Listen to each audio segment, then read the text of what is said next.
All right, welcome to this lesson on Someday My Prince Will Come, really classic, well-known jazz standard. We're going to go through now and break down this arrangement about 4 measures at a time. So it's a 32-bar form, but of course it's sort of like an A, B, A, C form, so that A section is going to repeat. So it's actually not quite 32 individual bars. But we're going to go through and break down 4 measures at a time. So in this first measure, this B-flat major 7 chord. And the other thing I want to kind of stress is we should be trying as we go through to memorize this tune. In any tune that we learn, we want to try to memorize both the melody and the harmony.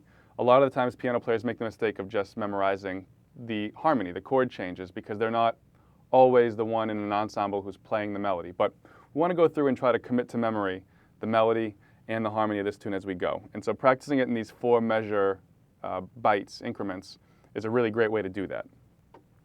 So we have in measure 1, and again we're in 3/4 time, waltz time, jazz waltz time.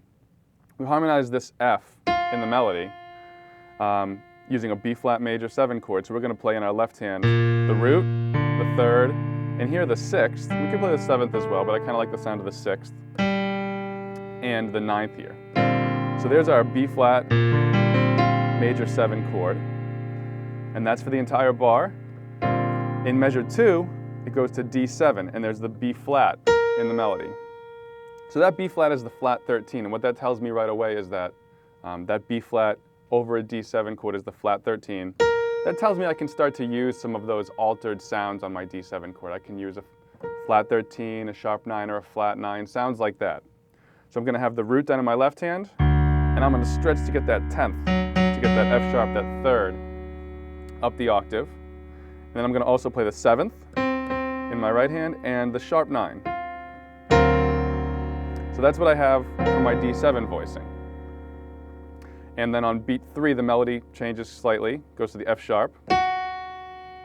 And on that beat 3 of that measure, I'm going to play this little triadic chord, which is the 7th, the flat 9, and the 3rd of D7. So this is what I have so far, going slowly if I put it together.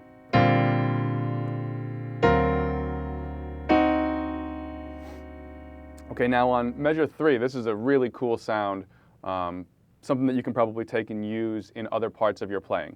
So we have an E-flat major 7 chord, but we have the A natural, the sharp 11 in the melody, right? We have. So how are we going to harmonize that sharp 11? Well, the cool thing about this chord is this E-flat major 7 chord. I'm going to show you a little trick when we have sharp 11s that we want to play over major 7 chords. So in my left hand, I'm going to play the root, and I'm going to stretch again and get that 10th, that G. And if I have to kind of roll it to get there, that's fine. I can use the pedal to kind of hold down that E flat while I roll to the G. But I want to have my 3rd in there, and I'm going to play an F major triad in my right hand. So it's an F major triad, but it's in an inversion. So what is that? It's my sharp 11, my melody note, my 9th, and my 6th. I could also put the 7th in there if I wanted to, put the 7th in place of the 6th, or put the 6th and the 7th.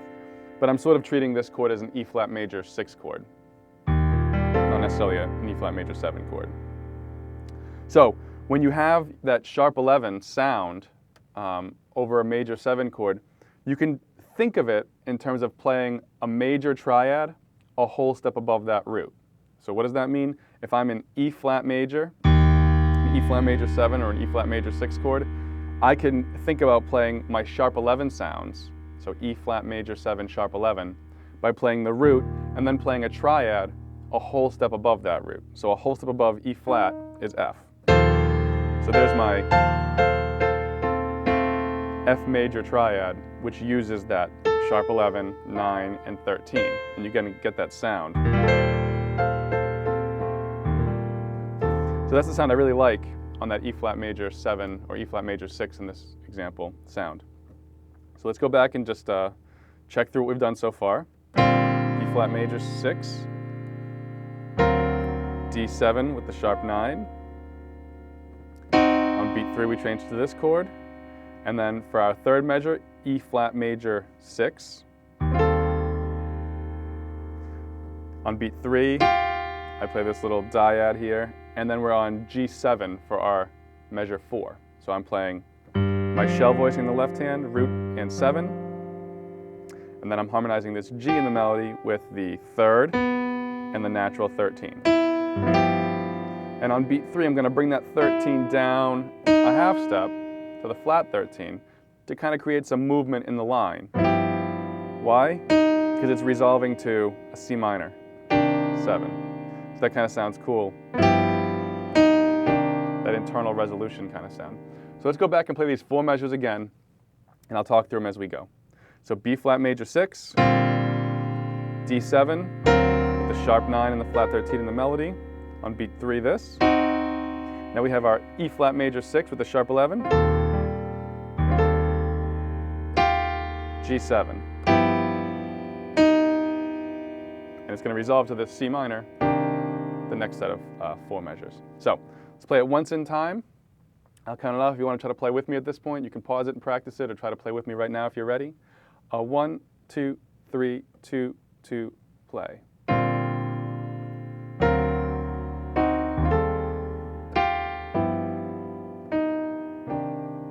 All right, so practice those 4 measures, and then join us in the next chapter for measures 5 through 8.